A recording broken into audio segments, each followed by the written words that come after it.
Hello, I'm Ryan McBride, and this time on Crackplot we have Mr. Irwin Sparks from the Hoosiers talking to us. This comes ahead of their performance at DCU's Freshers' Ball. He speaks to me about being dropped by labels, life as an indie act, and releasing their new album, as well as stuff like Descending from the Heavens. I kid you not. Just enjoy. Right, Irwin. So you're going to Dublin. Great. I'm very glad to hear that because I wasn't sure that it was it's definitely been confirmed. So you've just confirmed it. Have I confirmed it? I don't know. Happy. Maybe it's not confirmed. You've just confirmed it. So this is great. It showed up on the advertising anyway. Whatever happened. Brilliant. Well, that's a very good sign. It's always a good sign when they're already advertising it, and that they're advertising it at all. Actually. Well, I don't know about that. We'll see what happens anyway. But I'll talk to you first about The Secret Service, your new album. What can we expect when you release that on October 9th? For the sky to grow dark and a mighty sound like roaring thunder and rushing water to just tear the earth asunder, and suddenly, boom, there it will be, coming down, descending from heaven, our fourth studio album.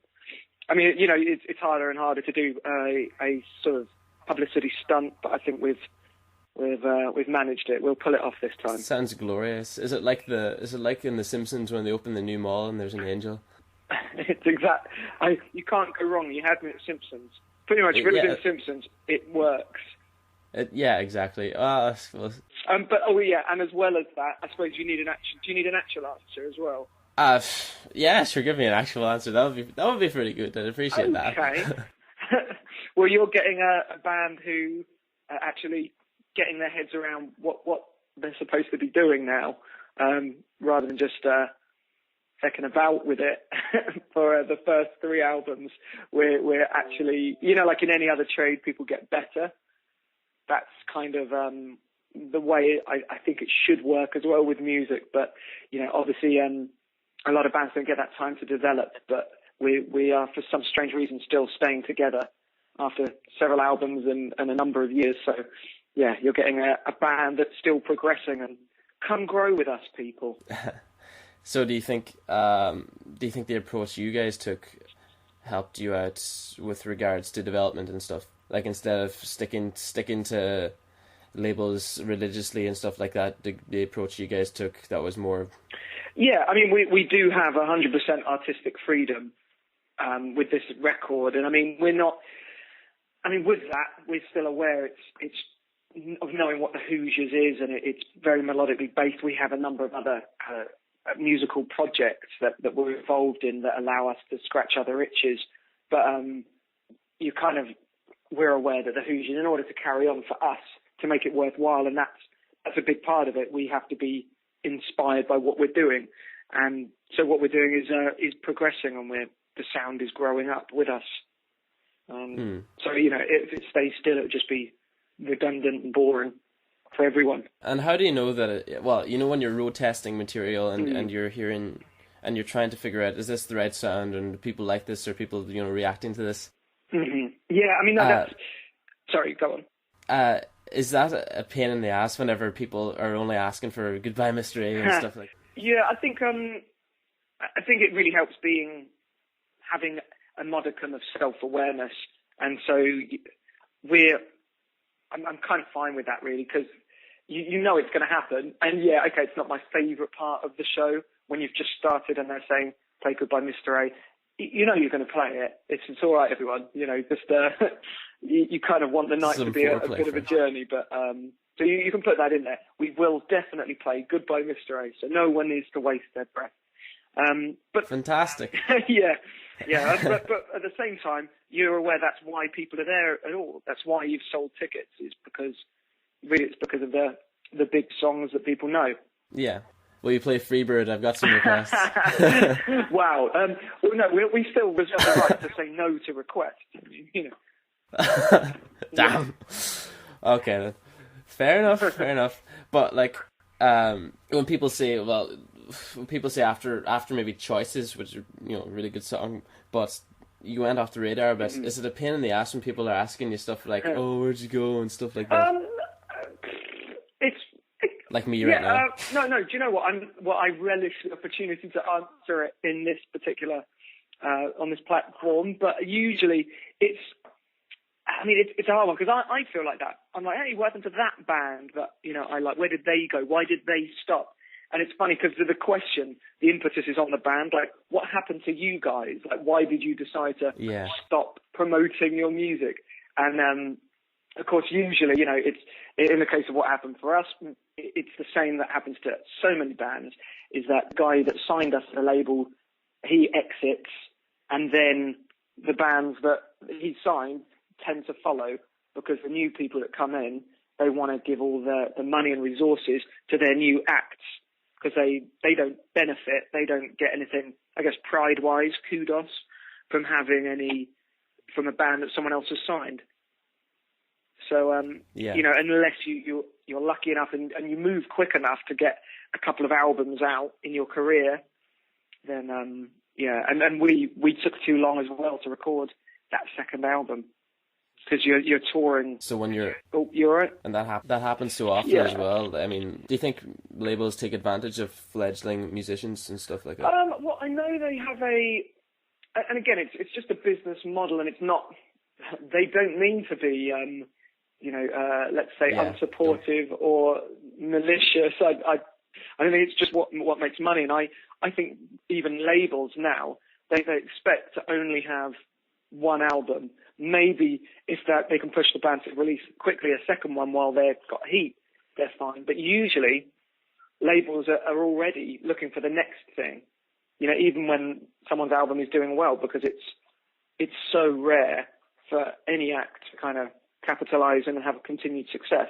Yeah, we're talking about labels here, and when your album Illusion of Safety had to be re-released and repackaged, can you tell me a bit about that? That was that's absolutely it. And I mean, I think it was an awareness there of Sony knowing that we had sort of got maybe a little bit of a rough deal because they did something very rare, which was to give us the album back. Because they knew, they'd cut all of the marketing costs on it. So they'd taken the budget away. So it was a toothless campaign, really, after Choices. That said, and I mean, again, that was largely as well because I think Choices went to number 11. And so it was deemed to have not performed well. So if it had gone top 10, then they'd have been happy. So, there's all these markers. But, there's...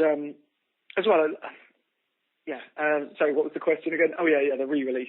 That was that was us trying the new business model, and again, we're very fortunate that only in the last few years we can really harness what the potential of the internet and sell directly to our fan base, and we're very fortunate enough to have a couple still, that are into us, and so we're very keen on kind of on keeping our fans happy because they're our bosses. They're the reason we're still in semi-gainful employment. At the end of the day, they're always the ones in charge. Yeah, really. yeah. That's it. So you feel the benefits of being independent, like creative control and relaxed deadlines and stuff like that, outweigh the disadvantages anyway? Yeah, no, there's a lot to that, and also that. It means that the Hoosiers. It used to be our life, and now there's been a bit more room for balance. And that's taken some getting used to as well, just adjusting. And I'm interested in reading this article. I can't remember if it was Guardian or NME or something, but it was like 10 bands from 10 years ago. And just all of them, there's that struggle to adjust because a band is just so consuming. And it's hard to see a world out of that. And you can live in this little bubble. And it's not, I don't think, I was going to say not necessarily healthy. I'm not sure it's ever healthy. Yeah.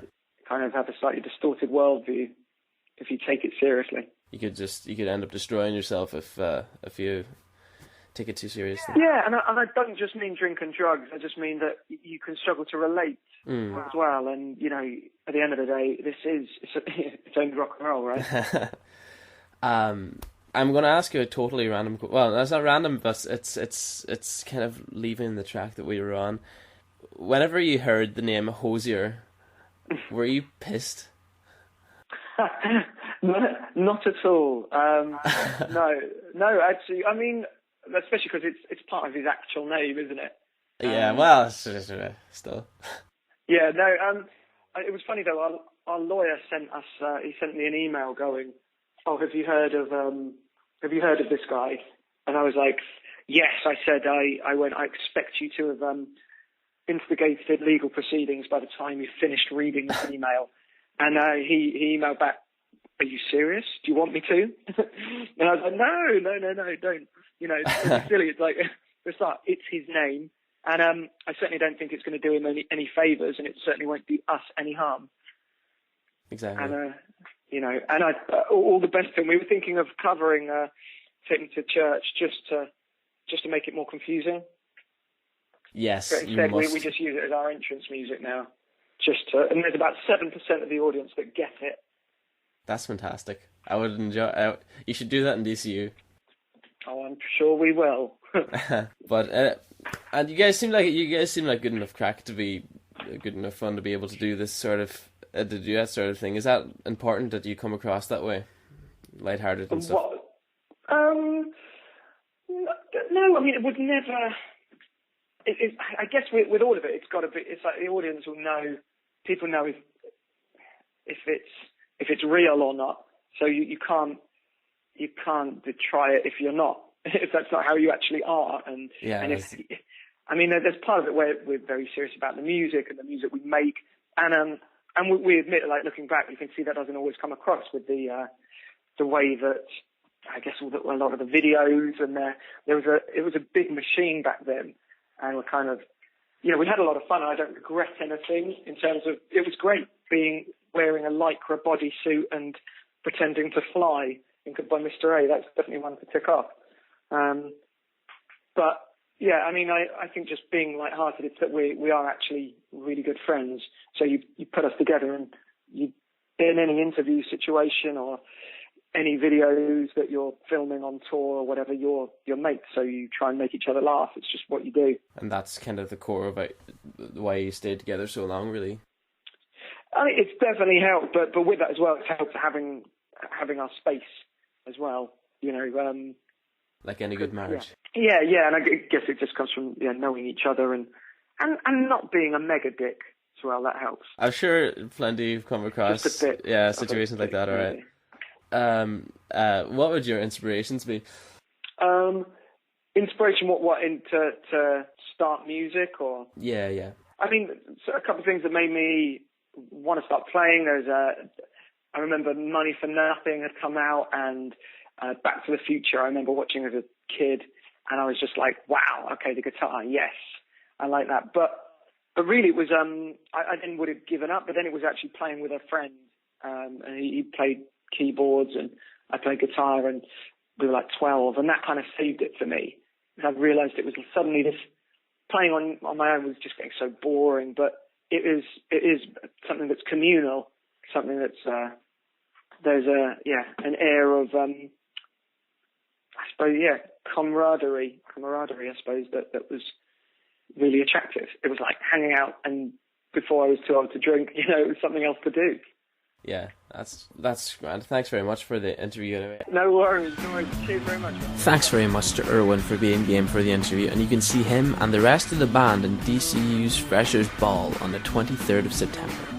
The company acts like the Academic and the Carnaby's that night. He's been Irwin Sparks from the Hoosiers, I've been Ray McBride, and this, as always, has been Crackplot. Thanks for listening.